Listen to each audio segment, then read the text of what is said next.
of those who've gotten their first shot. 70% of the seniors are now fully vaccinated. It's a dramatic turnaround from where we were in January, when less than 2% of adults and less than 1% of seniors were fully vaccinated. Not only that, cases are down in 40 states these past 2 weeks. Deaths are down dramatically since January, down over 80% among seniors, which includes a drop among Hispanics of 80% and among African Americans of 70% of seniors. There are tens of thousands of Americans alive today because who would not be alive otherwise were they not had access to rapid vaccination program.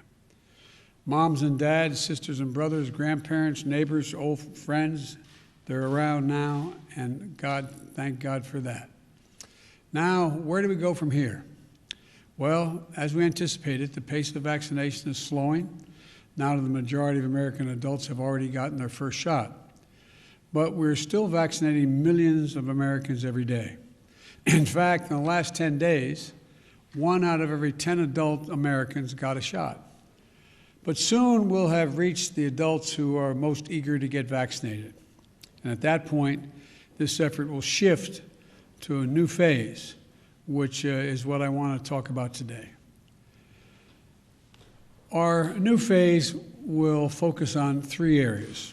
First, children between the ages of 12 and 15 years of age. They're not yet eligible for a vaccine. The FDA scientists are currently reviewing the data to decide if and when to authorize that age range for vaccinations. The FDA and the FDA alone will make that decision. But today, I want American parents to know that if that announcement comes, we are ready to move immediately move to make about 20,000 pharmacy sites across the country ready to vaccinate those adolescents as soon as the FDA grants its okay. Now, most Americans have a vaccination site about as close as their house is near to a neighborhood school.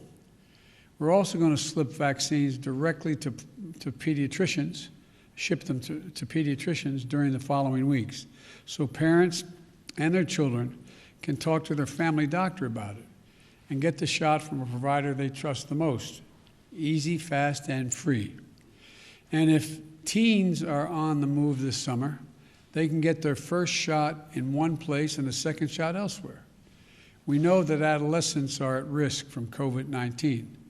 Though serious illness at that age range is rare, they can still get sick and spread the virus to others. So my hope is that if the vaccine is authorized, parents will take advantage of it and get their kids vaccinated. The second area of focus is making it more convenient for everyone to get a vaccine. We know that many adults have not been vaccinated because they have found it too confusing or too difficult or too inconvenient to get a shot. So for those having trouble finding a location or making an appointment, we're going to make it easier than ever. We have formally launched a simple website where you can find the vaccination location closest to you. That site is vaccines.gov. Let me say it again, vaccines.gov. Go there now, find a location to get the shot, and make an appointment. Also today, if you prefer texting, we have another easy way to get the shot. Text your zip code to the following number, 438829. Your zip code to that number, 438829. And you'll get text back the location that is nearest you with vaccines in stock right then and there. Yes, you can text your zip code right now to 438829 and get text back within minutes to places nearest to you to get a vaccination that are available immediately. So send this to your kids, your grandkids, your friends who have not been vaccinated yet. Now, I know some people find making an appointment in advance inconvenient. So starting this week, we're also going to direct all federal pharmacy partners to begin to provide walk-in hours. You'll soon be able to get vaccinated without an appointment at the vast majority of our 40,000 pharmacy locations across the country. We're also encouraging our state and local partners to have a walk-in ability as well to the sites that they run. And beginning next week, we'll be shipping new allocations of vaccine to rural health clinics, getting more vaccines to more rural clinics so Americans who don't live near one of the 75,000 vaccination sites will have new options that may be closer than anything they thought. We know that vaccination rates are lower in rural areas, and that's why we're going to get vaccines closer than ever to rural residents. Also, as we wind down the large mass vaccination sites, we'll move towards smaller locations, even more convenient to the unvaccinated. So, for those who don't want to drive the distance to a large vaccination site, we'll have smaller sites, closer to the unvaccinated. And for the first 100 days, our goal will be to make it possible for people to come and get vaccinated, and we'll succeed beyond anyone's expectations, I believe. Now we're going to have to bring the vaccine to people who are less eager. So we also know that there are millions of Americans who just need a little bit of encouragement to get the shot. I recently called on employers to do their part by offering paid time off for employees to get vaccinated and opening up a tax credit program that reimburses the businesses for the cost of giving the employee the time off to get vaccinated. And I want to thank the 1,000 businesses that have stepped up so far. We're also going to roll out new partnerships with the business community. We're working with major businesses like grocery stores to provide special deals like discounts to shoppers who come to their stores to get vaccinated. And it works both ways. Bring them in to get vaccinated, but when they're in, they'll get discounts to purchase goods in that store. Further, we're working with major sports leagues to launch special promotions for their fans. Things like ticket giveaways, in-stadium vaccination programs, discounts on merchandise, and other creative ways to make it easier and more fun to get vaccinated. Now, I'm making it sound more fun to get vaccinated, but it doesn't hurt to get vaccinated. I'm not saying it's fun, but they'll be able to have other things available besides being protected from the virus. Let me repeat. We're going to make it easier than ever to get vaccinated. Visit vaccines.gov, vaccines.gov, or text your zip code to 438829, 438829. Walk into your local pharmacy without an appointment. Go to the doctor or a local health clinic. It's free. It's nearby. Every adult is eligible. You know, go get the shot as soon as you can. The third area of our focus is Americans who still aren't sure they want to get vaccinated. We've seen the confidence in vaccines rise steadily these past few months among virtually every segment of the population.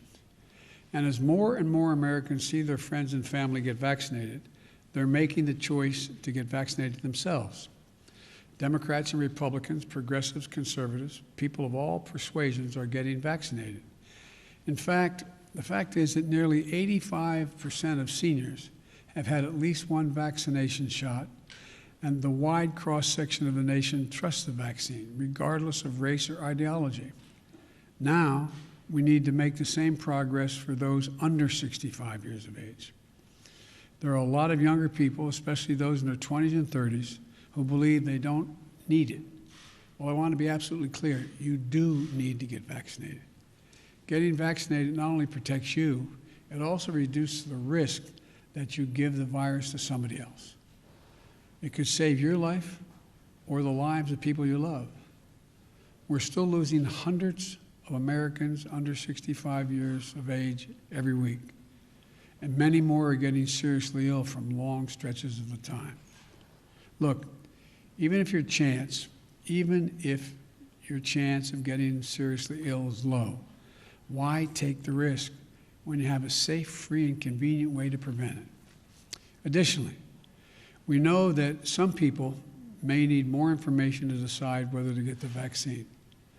There is now plenty of information for people to do their homework within nearly 150 Americans living, in fact, with 150 million Americans that are living now, have gotten the vaccine.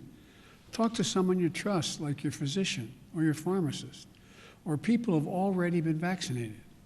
Talk to your faith leaders or others in your community that you trust. Look to those people to help answer your questions. I want to be clear.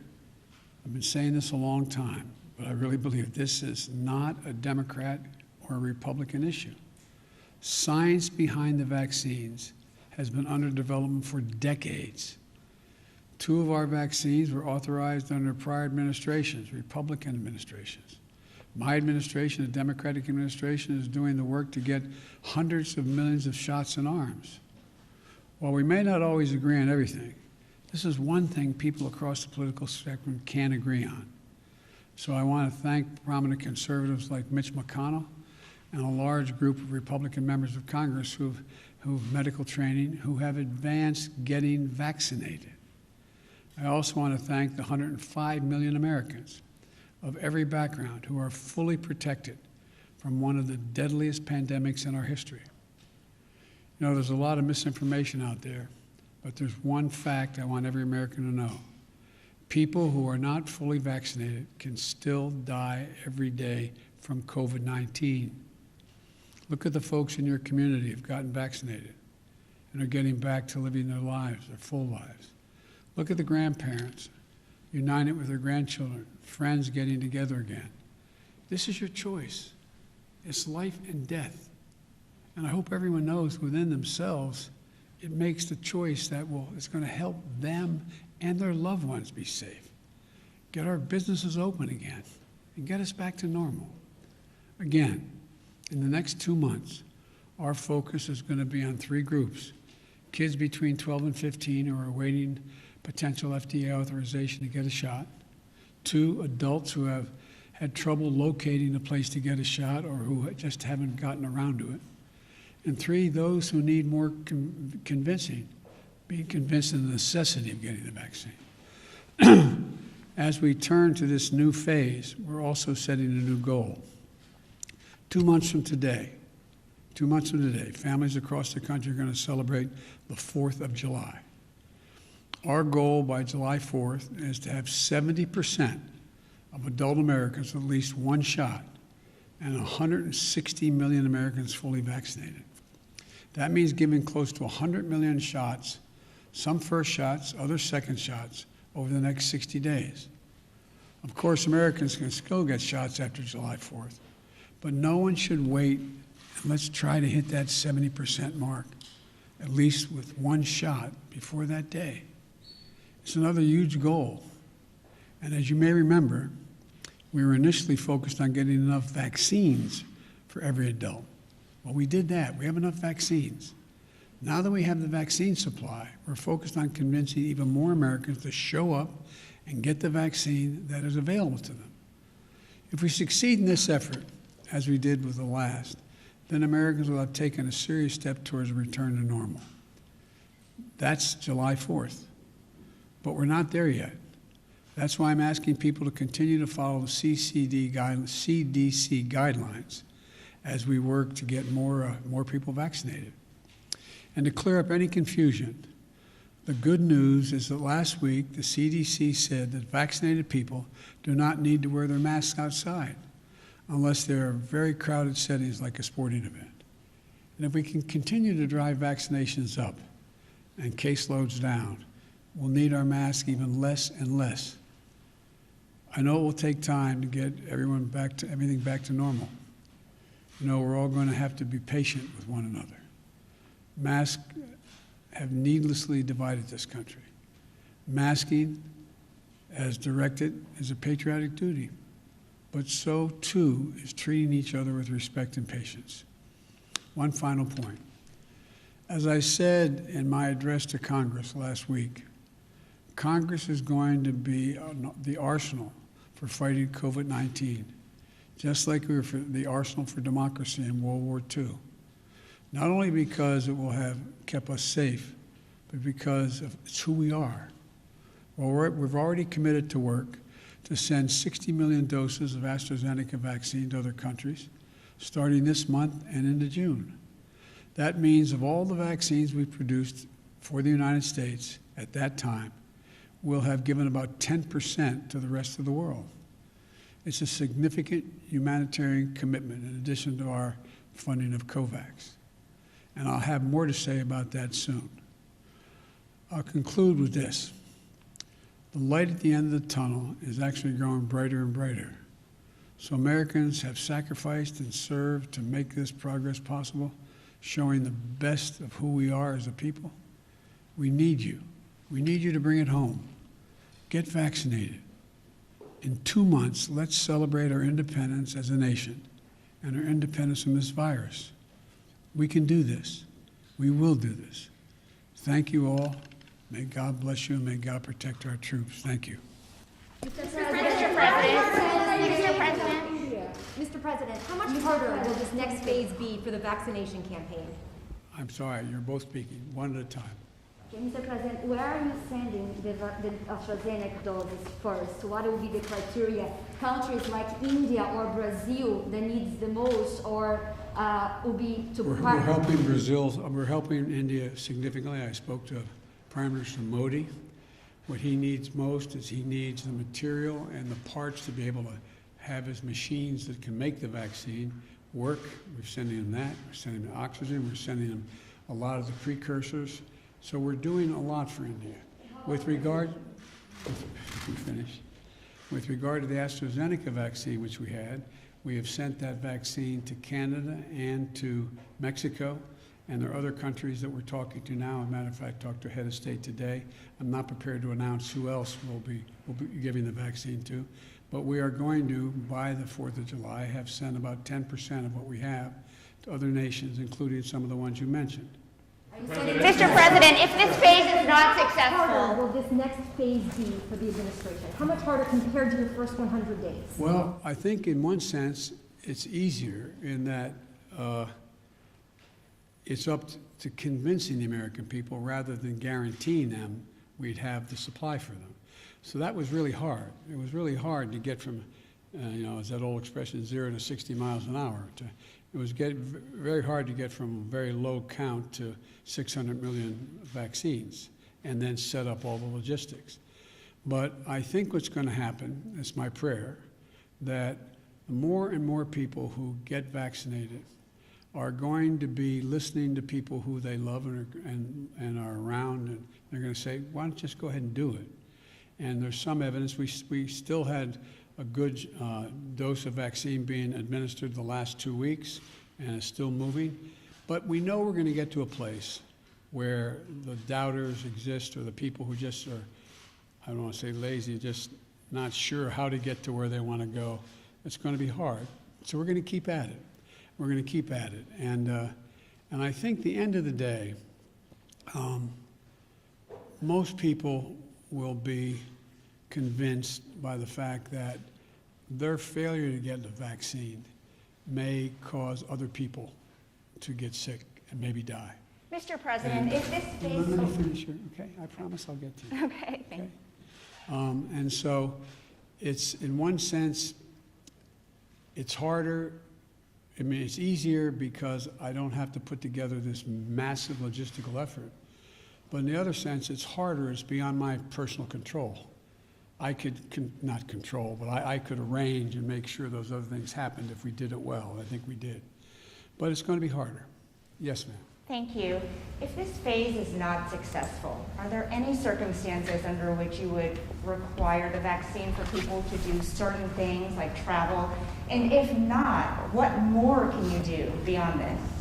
Well, I'm not going to, I'm one of these guys who thinks positively and not negatively.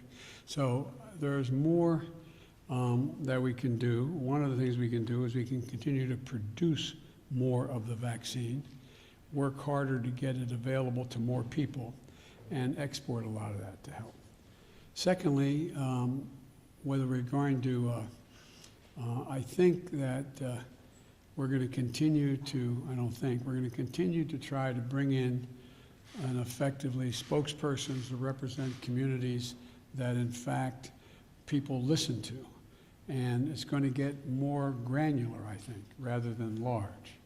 The likelihood of us being able to get, 100,000 vaccinations in a week at a major site is getting harder and harder. Those people desperately wanted to get the vaccine. So I think we're going to make some real progress here. We'll see, but we're going to keep at it. Can you say whether you've spoken to your trade representative yet? Say again? Can you say whether you've spoken to your trade representative yet, Captain Ty, about the issue of issuing waivers on vaccine patents? Is that something you would support? Well, we're going to decide that as we go along. I haven't made that decision yet. And would you consider ordering more doses from Pfizer and Moderna? We are. You've already ordered 100 million more from each. Would you order additionally on top of that? The answer is we're going to, as long as there's a problem anywhere in the world, even if we solve it here, we're going to move as quickly as we can to get as many doses of Moderna and Pfizer as possibly can be produced and export those around the world. Yes, ma'am. This is the last question. Mr. President, thank you. Are you planning to meet President Putin during your trip, your upcoming trip in Europe? Is there a meeting that you're planning to have with him? With whom? With President Putin? That is my hope and expectation. We're working on it. Thank you. Mr. President, why isn't your goal higher for vaccinations? The U.S. is currently administering about 1 million first doses per day. 35 million, you need about 35 million new people to hit 70%. Why not set that target for 75% or 80% of the public? Well, I'd like to get it 100%, but I think realistically we can get to that place between now and July 4th. And by the way, it's not like July 4th, the doors close. It's just I picked July 4th to try to get to a place where we get back closer to normal. And so we're going to be vaccinating people into next fall. This is not going to something all of a sudden July 4th where we're going to just declare it's over. Thank you so much. Mr. President, just on Brazil. Thank you, guys. Thank you.